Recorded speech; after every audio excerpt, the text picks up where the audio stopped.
La mwisho, qala ahlul ilm, na hii ni tambihi, amma al-adlu fi al-mayl al-qalbi mahabbatu al-qalb, ama kufanya uadilifu katika kile ambacho kinapendelewa na moyo, mapenzi ya moyoni, yani huyu unampenda kuliko huyu, ukiwa kwa huyu unafurahi kuliko huyu, michezo ya huyu inakunogea kuliko huyu na mfano wake.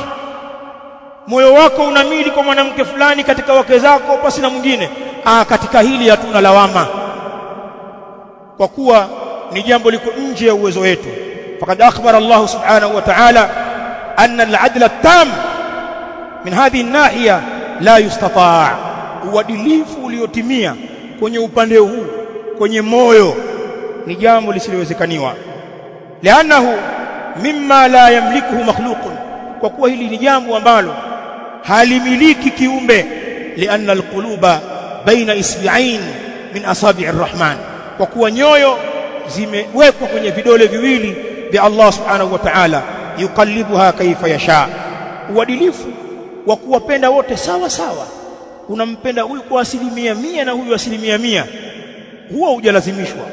Lakini kama ukiwa nao hata kwenye kuwapenda, huyu ni kama huyu, fa anta rajal, wewe kidume bwana. Lakini hatujalazimishwa kiwango hiki, kwa kuwa wanawake wanatofautiana, ukarimu wao, ukweli wao, bidii zao, huruma zao, utiifu wao, uzuri wao, ufundi wao kwenye mapishi, kwenye mapenzi, kwenye kukaa na ndugu. Wanawake wanatofautiana. Kuna mwanamke anaweza kawa ana CV za kupendwa zaidi kuliko mwingine, na ndio maana katika hili hatulaumiwi. Na Allah akatuambia kwenye Qur'an katika ile suratul Nisa aya 129, walan tastati'u an ta'dilu baina an-nisa'i walau harastum, ay lan taqdiru ayuha ar-rijal.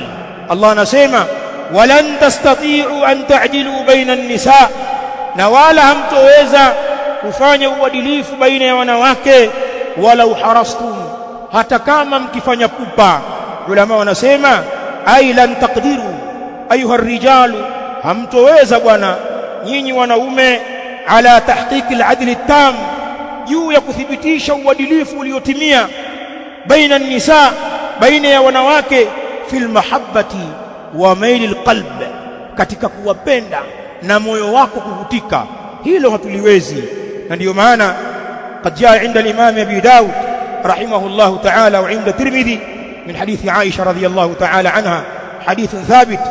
Aisha anasimulia, anasema annahu sallallahu alayhi wa alihi wasallam, haikaye mtume sallallahu alayhi wa alihi wasallam, kana yaksimu baina nisaihi, alikuwa anagawa zamu baina ya wake zake, fayadilu, na anafanya uadilifu, wa yaqul, akishagawa anasema Allahumma hadha qasmi fima amliku, ewe Allah, huu ndio mgao wangu nilioufanya kwenye kile ambacho ninakimiliki, nimewagaia mgao wangu sawa sawa.